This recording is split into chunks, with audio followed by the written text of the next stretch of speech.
आज हम जो दो समीकरण पढ़ेंगे उसमें पहली है मॉड एक्स लेस देन ए। इसमें जो ए है ये होगा एक पॉजिटिव रियल नंबर, यानी कि एक धनात्मक वास्तविक संख्या। ध्यान रखना ये नेगेटिव नंबर के लिए डिफाइन नहीं होगा। मॉड एक्स लेस देन 2 या 3 इस टाइप का चलेगा। अगर मॉड एक्स लेस देन -2 होगा तो ये समीकरण उसके लिए अप्लाई नहीं होगी। और इसी के तरह हम एक और बना सकते हैं कि जहाँ पर हम लेस देन इक्वल ए भी कर सकते हैं।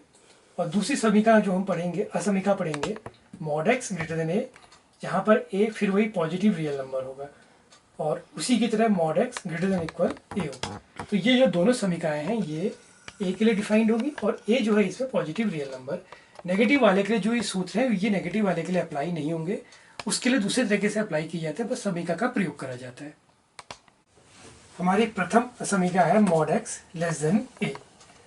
अब इसको मॉड एक्स की प्रॉपर्टी पहले देखते हैं कि मॉड एक्स बराबर एक्स कब होता है, जब x greater than equal 0, mod x equal to -x अगर एक्स लेस देन 0 हो। अब पहली कंडीशन लगाते हैं जब एक्स 0 से बड़ा या उसके बराबर है, तो उस परिस्थिति में मॉड एक्स बन जाएगा x। तो इस वाली समीकरण में मॉड एक्स लेस देन ए में हम रख देंगे x, तो x लेस देन ए। अब इसको नंबर लाइन में देखते हैं। नंबर लाइन में क्या होगा, सबसे पहले हमें क्या माना था, x ग्रेटर देन इक्वल 0। तो उस परिस्थिति में यहाँ पर काला गोला बनेगा क्योंकि इसमें इक्वलिटी का साइन भी है, तो ये 0 से इन्फिनिटी की ओर चला गया, प्लस इन्फिनिटी की ओर। और सॉल्यूशन क्या आ रहा है, x लेस देन ए। अब चूंकि इस पर इक्वलिटी का साइन नहीं है, बराबर का चिन्ह नहीं है, सिर्फ लेस का है, तो यहाँ पर खुला हुआ गोला बनेगा, ओपन इंटरवल कहते हैं इसे। तो ये सॉल्यूशन चला गया a से -इन्फिनिटी की ओर। इनका कंबाइंड पार्ट क्या बन गया, x जो है a से बड़ा है या उसके बराबर, 0 से बराबर, और a से छोटा। देखिए ना, तो x क्या है, 0 से बड़ा या उसके बराबर आ रहा है और a से छोटा। तो पहला सॉल्यूशन ये बन गया। दूसरी परिस्थिति में जब हम मॉड x को x 0 से छोटा मान रहे हैं, यानी कि अब की बार सॉल्यूशन 0 से -इन्फिनिटी की ओर जा रहा है।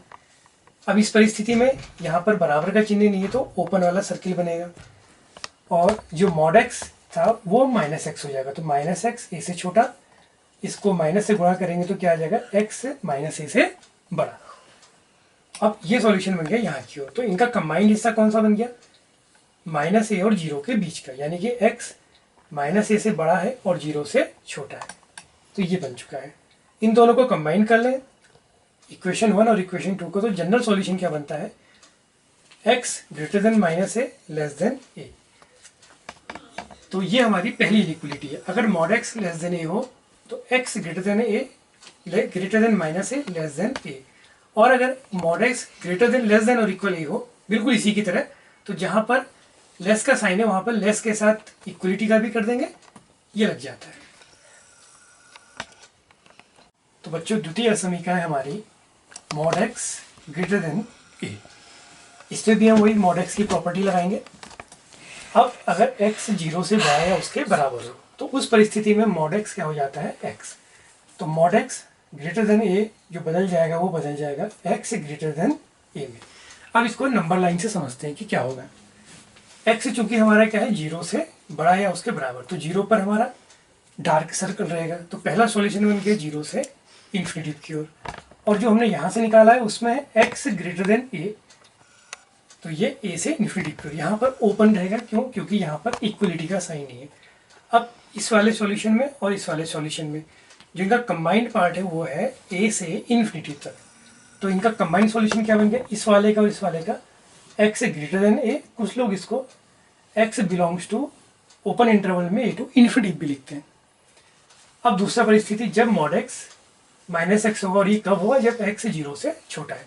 तो हमने नंबर लाइन में प्लॉट कर रखा कि जब x 0 से छोटा है तो पहला सॉल्यूशन तो 0 से -इन्फिनिटी की ओर चला गया। अब दूसरे में क्या करेंगे कि mod x less greater than a में मॉड x की जगह पर -x रख देंगे, तो -x ग्रेटर देन a, और इसको चिन्ह बदल देंगे, जब ऋण से गुणा करेंगे तो x लेस देन -a हो जाएगा। अब इन दोनों का भी कंबाइंड सॉल्यूशन देखें तो वो क्या बनता है, -a से इन्फिनिटी की ओर। अब अगर इन दोनों को हम कंबाइंड कर लें तो हमारा कंबाइंड सॉल्यूशन क्या बनता है, या तो x a से बड़ा होगा या x a से -a से छोटा होगा। तो mod x greater then a हो तो सॉल्यूशन बनता है x ग्रेटर देन a और x लेस देन -a। इसी में अगर मॉड एक्स ग्रेटर देन और इक्वल ए हो जाए तो एक्स ग्रेटर देन ए और एक्स लेस देन और इक्वल माइनस ए। आइए बच्चों, अब इन सर्व समीकरणों का प्रयोग हम त्रिकोणमिति में कैसे करेंगे इसको सीखते हैं। जैसे साइन थीटा के बारे में हम जानते हैं कि साइन थीटा जो है -1 और 1 के बीच में इसकी रेंज लाई करती है, यानी कि sine theta greater than equal -1 less than equal 1। अब हम मॉड एक्स की प्रॉपर्टी देखें कि mod x less than equal a हो तो क्या होता था। तो सॉल्यूशन बनता था कि x greater than equal minus a less than equal a. तो हम इसका उल्टा भी कह सकते हैं, अगर x greater than equal minus a less than equal a हो तो mod x less than equal a हो। अब ये देखिए, ये बिल्कुल इससे मिल रहा है, तो इससे हम क्या कह सकते हैं कि mod of sine theta less than equal 1 हो जाएगा। इस प्रॉपर्टी का प्रयोग हम कई जगह कॉम्प्लेक्स नंबर में करते हैं, वो कैसे करेंगे उसको बाद में मैं आपको नेक्स्ट वीडियो में सिखाऊंगा। इसी तरह से कॉस थीटा का भी सेम वही केस है कि cos theta greater than equal minus a less than equal a. तो इसी तरह से इसका सॉल्यूशन भी बन जाएगा mod of cos theta less than equal 1। अब सेक थीटा की बात आई कि मॉड ऑफ सेक थीटा क्या होता है, ग्रेटर देन इक्वल 1 होता है। इसका ग्राफ कभी भी आपने देखा होगा कि 0, -1 और 1 के नीचे, 1 से नीचे और -1 से ऊपर नहीं आता है।